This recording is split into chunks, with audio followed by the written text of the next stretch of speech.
Hi guys. So I have another book to read to you, and this one is called The Velveteen Rabbit. It's written by Marjorie Williams and illustrated by Christopher Santoro.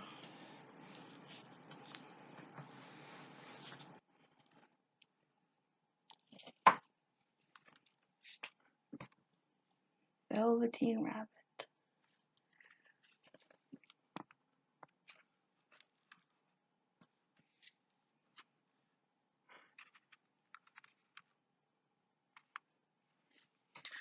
There was once a Velveteen Rabbit, and in the beginning he was really splendid. He was fat and bunchy, and his coat was brown and white, and his ears were lined with pink sateen. On Christmas morning, when he sat wedged in the top of the boy's stocking, with a sprig of holly between his paws, the effect was charming. For at least 2 hours the boy loved him, and then in the excitement of looking at all the new presents, the Velveteen Rabbit was forgotten. For a long time the Velveteen Rabbit lived in the toy cupboard in the nursery. He was naturally shy, and some of the more expensive toys snubbed him. The mechanical toys were very superior, and pretended they were real. The model boat caught the tone, and referred to his rigging in technical terms. Even the jointed wooden lion put on airs.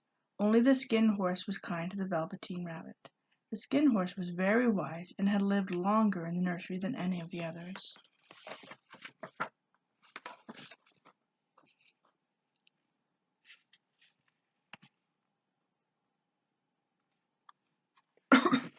"What is real?" the Rabbit asked the Skin Horse one day. "Does it mean having things that buzz inside you and a stick-out handle?"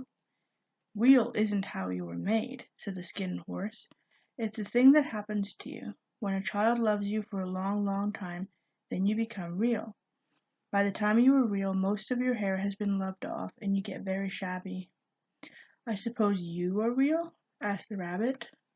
"The boy's uncle made me real many, many years ago," said the Skin Horse. "Once you are real, you can't become unreal again. It lasts for always." The Rabbit sighed. He thought it would be a long time before this magic called real happened to him. One evening, when the boy was going to bed, he couldn't find the china dog that always slept with him. "Here," said Nana, who ruled the nursery, "take your old Bonny. He'll do to sleep with you." That night, and for many nights after, the Velveteen Rabbit slept in the boy's bed.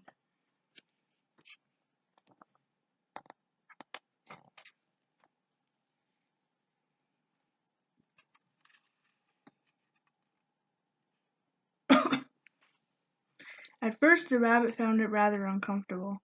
Then he grew to like it, for the boy made nice tunnels for him under the bedclothes that he said were like the burrows for real rabbits lived in, and when the boy dropped off to sleep, the Rabbit would snuggle down under the boy's warm little chin and dream.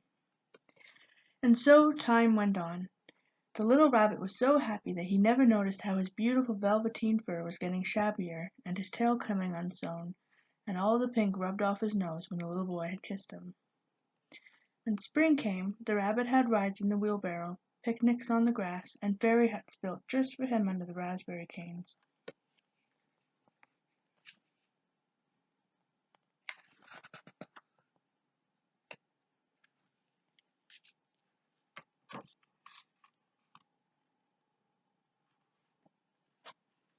And once when the boy was called away suddenly, and the Rabbit was left out on the lawn long after dusk, Nana had to go and look for him because the boy couldn't sleep unless he was there.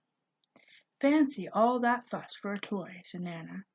The boy sat up in bed. "He isn't a toy," he said. "He's real."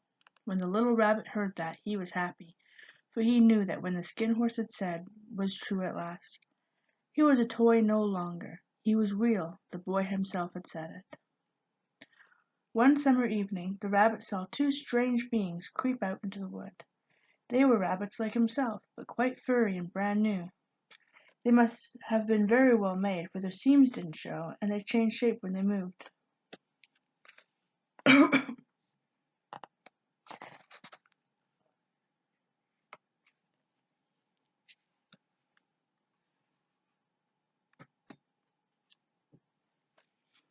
They stared at him, and the little Rabbit stared back, and all the time their noses twitched. "Why don't you get up and play with us?" one of them asked. "I don't feel like it," said the Velveteen Rabbit. "Can you hop on your hind legs?" asked the other furry rabbit. "I don't want to," answered the Velveteen Rabbit again. One of the rabbits came up very close and sniffed. "He hasn't got any hind legs," the furry rabbit called out, "and he doesn't smell right. He isn't a rabbit at all. He isn't real."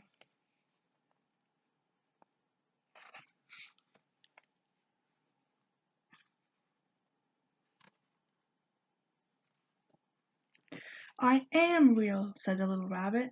"The boy said so," and he nearly began to cry. Just then there was a sound of footsteps, and the boy ran past the furry rabbits. With a stamp of feet and a flash of white tails, the two strange rabbits disappeared. For a long time the little rabbit lay very still. Presently the sun sank lower, and the boy came and carried him home. Then one day the boy grew very ill. His face grew flushed, and he talked in his sleep, and his little body was so hot that it burned the rabbit when he held him close.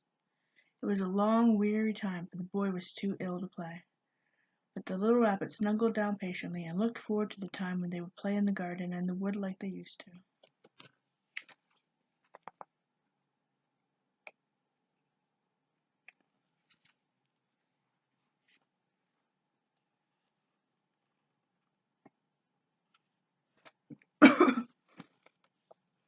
Presently the fever turned and the boy got better. The doctor ordered that all the books and toys that the boy had played with must be burned. Near by he could see the raspberry canes that he had played in with the boy. He thought of the skin horse and all that he had been told by him. Of what use was it to be loved and become real if it all ended like this? And a tear, a real tear, trickled down his little shabby velvet nose and fell to the ground.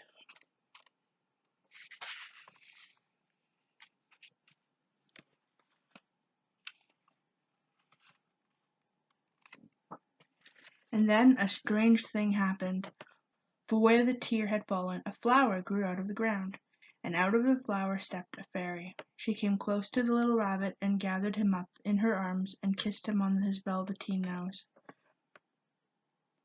"Little rabbit, don't you know who I am?" she asked. The rabbit looked up at her, and it seemed to him that he had seen her face before, but he couldn't think of where. "I am the nursery magic fairy," she said. "I take care of all the playthings that the children have loved, and when they are old and worn and the children don't need them any more, I come and take them away with me and turn them into real." "Wasn't I real before?" asked the little rabbit. "You were real to the boy," the fairy said, "because he loved you. Now you shall be real to everyone."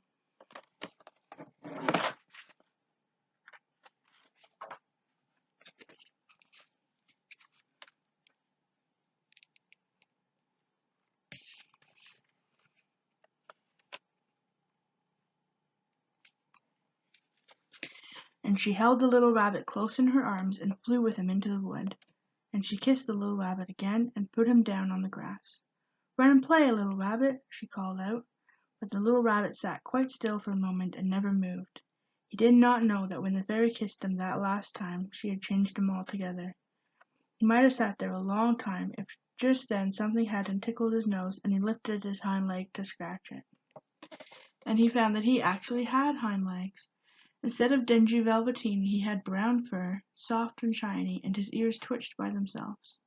He gave one leap, and the joy of using those hind legs was so great he went springing about, jumping sideways and whirling round as the others did, and he grew so excited that when he did stop to look for the fairy, she had gone. He was a real rabbit at last, at home with the other rabbits.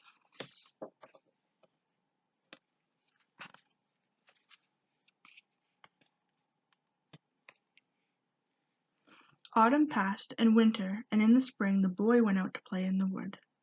While he was playing, two rabbits crept out and peeped at him. One of them was golden brown all over, but the other had strange markings under his fur, as though long ago he had been stuffed. The boy thought to himself, "Oh, why, that looks just like my old bunny that was lost when I had scarlet fever." But he never knew that it was really his own bunny to come back to look at the child who had first helped him to be real. The end.